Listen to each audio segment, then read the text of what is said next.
Transmitting from the Mojave Wilderness in Joshua Tree, California, now is the time for Desert Oracle Radio, the voice of the desert. Night has fallen on the desert. And I was just driving by some of the mostly abandoned churches out here in the California desert. A lot of good community real estate, mostly if not totally abandoned. How do you take over a church?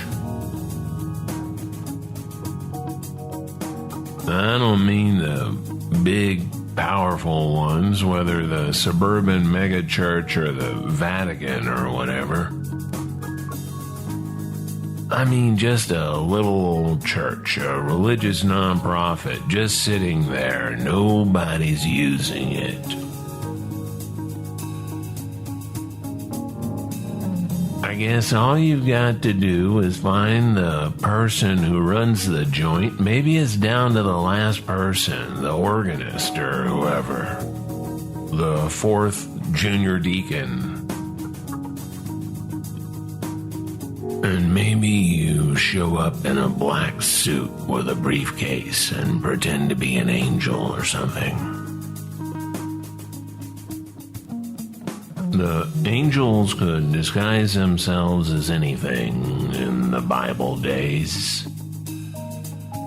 Like the Men in Black back in the 1950s, these oddballs pretending to be some kind of government agents. Speaking tough guy talk from old movies. Listen, smart guy, plenty of stuff could go wrong for you real quick. Maybe keep it zippered when you get the itch to tell your buddies about the Martians wearing diving helmets and Batman capes, milling around the crossroads at 2 a.m. Angels were constantly in a sort of psychic disguise. God knows what they really look like. Probably something like the deadlights in Stephen King's book, It. Just horrible, unspeakable orbs of crackling energy just outside our range of vision. And then, crack. There's often a crack when these things appear and disappear, and suddenly, well, here's some visiting Bedouin coming by your tent. And even though the whole encounter is so strange, you go along with it. You are powerless to do anything else, really. So off he goes to the barn with your daughter. I guess not a barn, whatever the Bible story. This scenario comes up a lot with Hagar and Abraham. Is it Hagar? Hagar the horrible? And then later they realize, oh, that was really the angel of the Lord.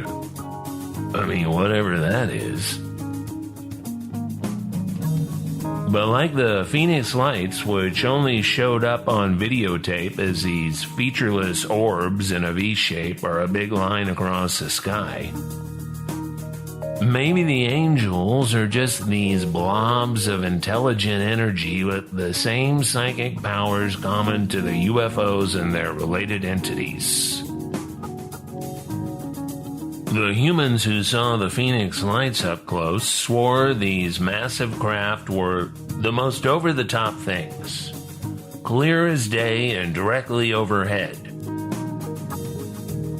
You could have hit it with a rock.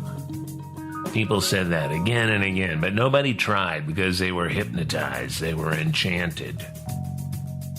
Some people saw elaborate fantasy craft with rainbow plumes of exhaust fluttering behind the slow-moving boomerangs, as if the thing was actually shooting through the sky instead of moving at walking pace over the northern suburbs of Phoenix. Some people saw all kinds of pipes and vents and ductwork just covering the enormous hulls.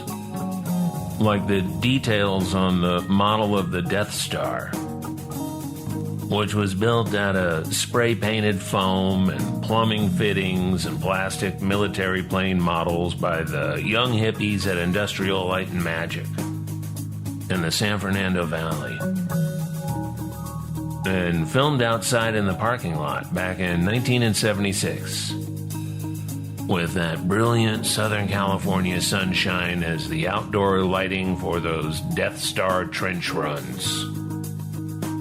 The thing about the angel of the Lord is sometimes it starts talking about God in the first person, and then you realize, oh boy, it's the main God just walking around, getting over-involved in the lives of nomads who are basically just fighting with their own adult children over grazing rights. Sort of like the Bundys over in Nevada.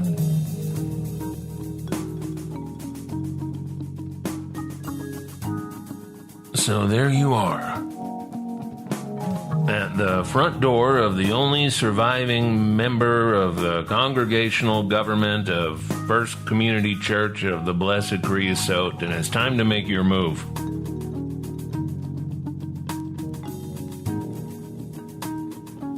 Just sign this, and I will become the director of the board of the church, you say, whatever the title is.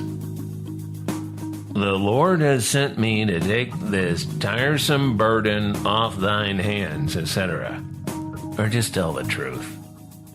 Listen, nobody goes to this church anymore, and nobody even works here.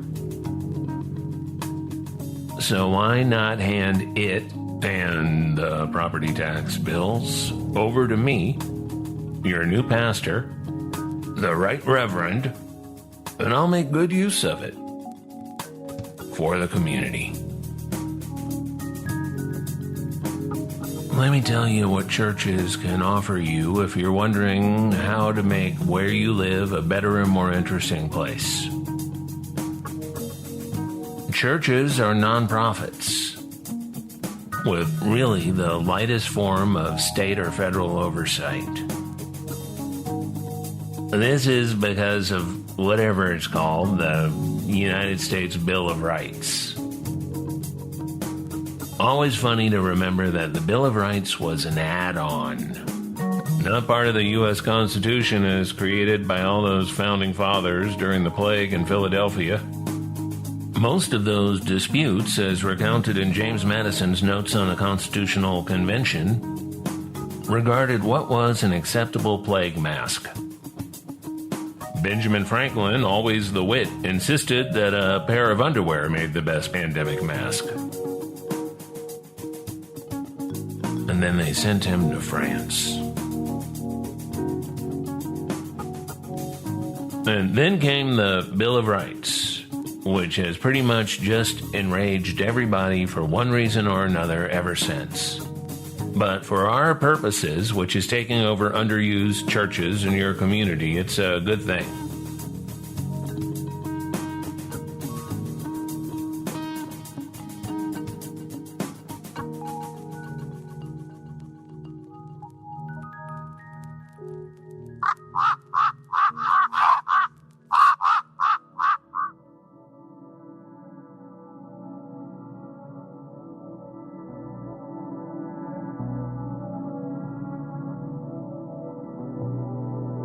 Churches have catering facilities, kitchens, and storage pantries, and seating for lots of people.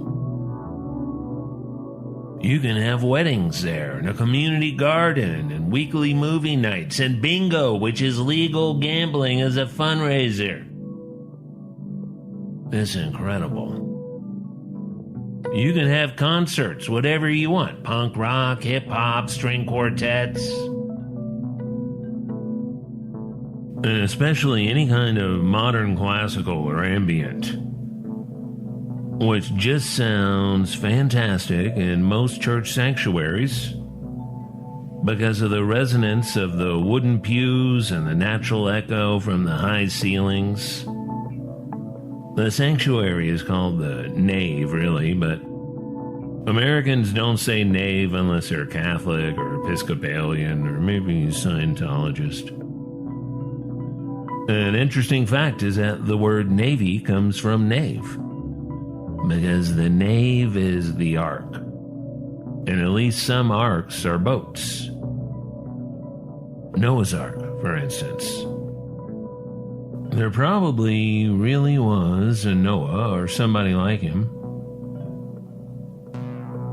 somewhere in the Near East where the Great Flood really did wipe out a lot of low-lying agricultural settlements. I like to think it was an accident. Like in Louisiana, where everybody has a boat and the dad would go sleep on the boat and drink beer and listen to the ball game when he got tired of the dreary annoyances and abuse of home life. And then he wakes up and, all the land is gone. It's just him and two of every animal. Two stray cats that were hunting vermin on the deck. Two rats they had not caught yet. And two bulldogs, unfortunately both male. Churches often have a preschool, very handy these days for all the kids in and out of the public schools. And churches often have low-power legal radio transmitters. Think about that. Some even have access to the local cable TV system, with the video cameras and everything. You get yourself a little church and you just might get yourself a community radio station, a community television station, the whole deal. What's not to like? Now, if you're thinking, well, I don't even believe in a religion, then I've got some good news for you. I bring you good news and glad tidings. Hardly anybody believes in a religion. It's just identity politics. Fitting in, something to do. It's social. Look at the Unitarians. They don't believe in anything beyond their own self-righteousness.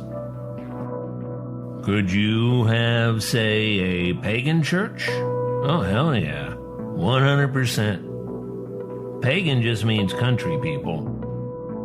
And if you're out here in a small desert town, then you are the country people. What's important to you and the people that you would like to convene with on a regular basis?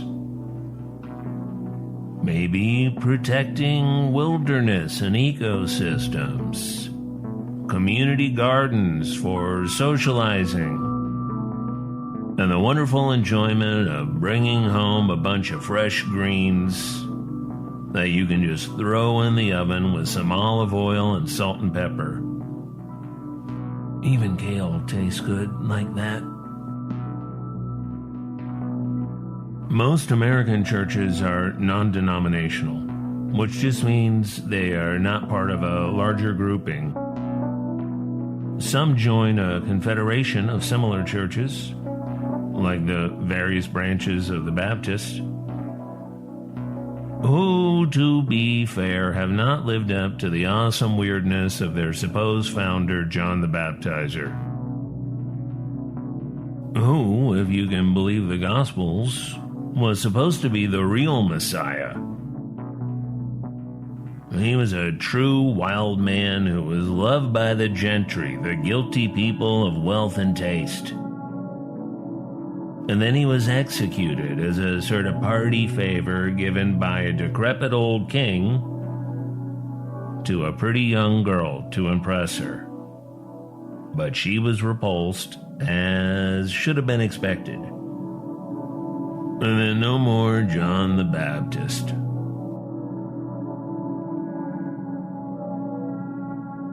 Although the original religion that followed John still exists in a few pockets of the world, despite being hunted to near extinction, first by the Roman Church, and then by the Muslim bosses who eventually took over the region. Mandeans, the Gnostic religious group that reveres John the Baptist above all prophets, still exist. The name comes from the Aramaic mandea, meaning having knowledge, gnosis, knowing. And mandala, if you're wondering, comes from Sanskrit and is now used around the world to describe the sacred circular patterns that help us enter a spiritual trance to know God. If you've ever gone to an old cathedral and been entranced by the circular stained glass works, you are getting some spiritual knowledge from the mandala.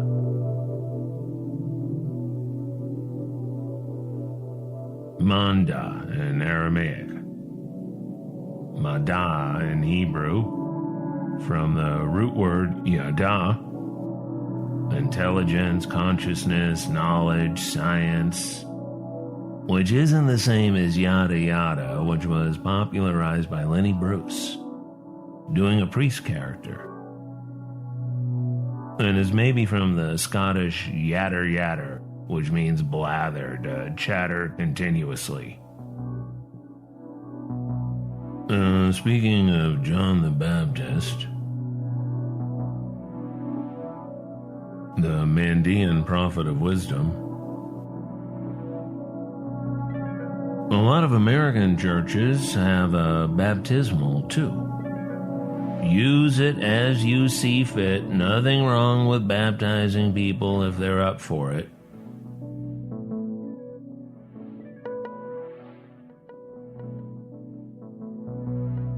The easiest way to get a church, of course, is to buy it. Buy the real estate. Take over the nonprofit corporation if you can. Or just start your own religious nonprofit. I'm astounded more people don't do it. Of course, I'm astounded by all the things nobody does, even though they're easy things to do and endlessly satisfying.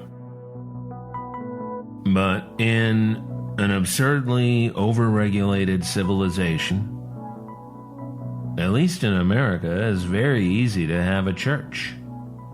The problem is that most people, younger adults and young people especially, don't have any interest in church because they lack imagination. They're not following their creative urges. Yes, you can buy a church and you can put your crystals everywhere and have different yoga sessions every night of the week, and a community lending library of books and movies and gardening tools and household tools. You can be a preacher, a pastor, a religious officiant, and it's not hard.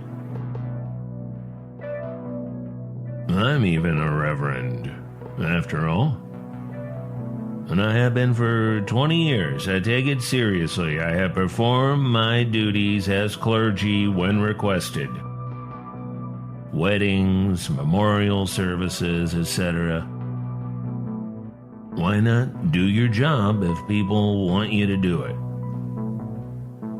Everybody acts like Patreon and Amazon tip jars are some new method of keeping creative people employed, but the original patron of arts is the church. Whatever church in whatever culture or time. And the original Amazon tip jar is, of course, the empty wine jar that the crowd passed up to Jesus at that one wedding one time. Fill her up, they said. Things are outrageously difficult for most of us around the world. If we happen to be doing okay with money, we are very much not doing okay with life, with community, with saving our climate and our human environment where we live. with spending our days in meaningful pursuit of meaningful goals and meaningful work. We are stuck in a peculiar mode of panicked late capitalism that is especially frustrating and feels very much at a breaking point. The pandemic and all the related chaos has made a lot of people seriously face the question of, well, why am I bothering? It's not new to human society, this longing, this dissatisfaction. But the deeply unsettled and remote joylessness and fear of it all sure makes it feel worse right now.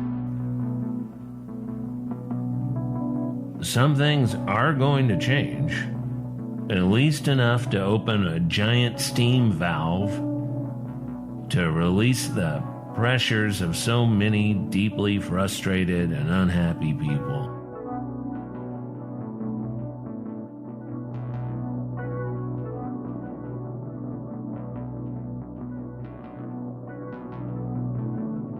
Our every ambition does not have to be wrapped around a desire, an unlikely outcome of getting rich.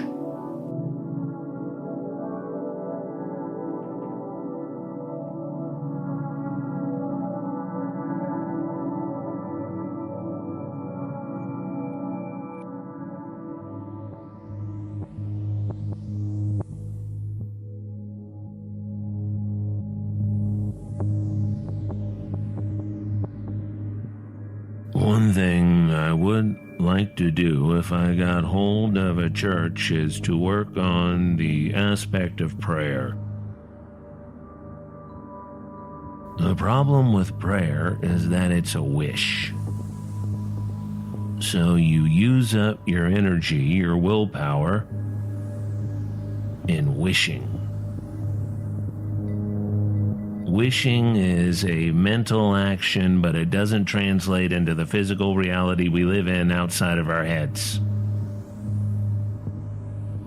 Chanting and invocations and mantras do work because they do what they are supposed to do. They calm the mind and the soul.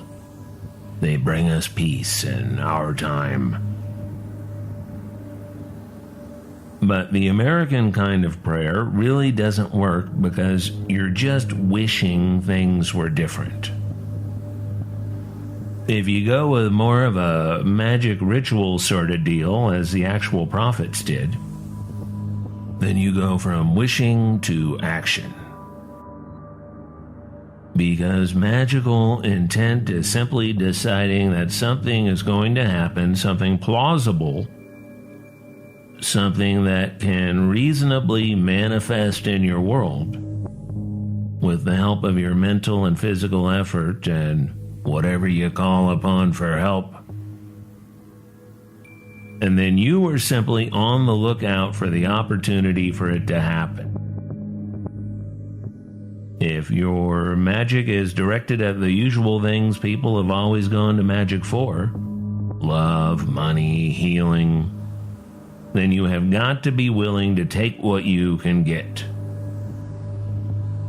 The money might be $5 you find in an old coat pocket, or it might be new income or a good investment return. Love may come, but it might not be just like you imagined. Oh well, sometimes it doesn't come at all.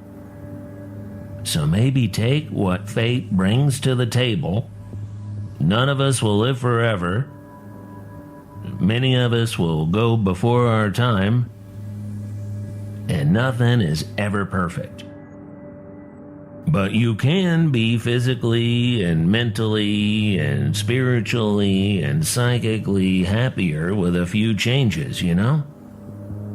Being outside makes you feel alive. Eating something decent makes you feel better than another Western double bacon cheeseburger combo. And cutting out the stuff that stresses you out, like a commute or a psychic vampire.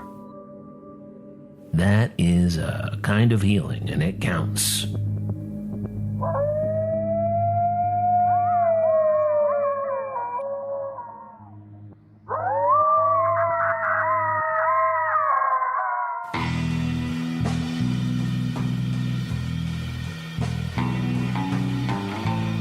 From Amboy to Zizix and across the great Mojave Wilderness, this is Desert Oracle Radio broadcasting from Joshua Tree, and I am your host, Ken Lane.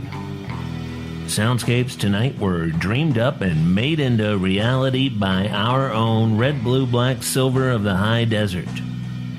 Go check out his internet music page on Bandcamp, including his new album, 5 Flora, Volume 2. This morning I had the most beautiful walk, and it really cheered me up. You see, the regular place I go in the mornings is still in the shadows at 7 a.m. when I get out there. And as cold as a well digger's legs in that cold water. It was 30 degrees Fahrenheit this morning, with no sunshine to make it tenable, so I thought, well, let's just slip into the Gateway parcel. That's the enormous 600-plus acres of Joshua Tree woodland between Yucca Valley and Joshua Tree, purchased and maintained by the Mojave Desert Land Trust several years ago, because that land was already in the sunlight, and as I pulled up, there was the biggest family of coyotes I've ever seen at one time, doing what they do, making use of the wildlife corridors the Gateway Preserve protects.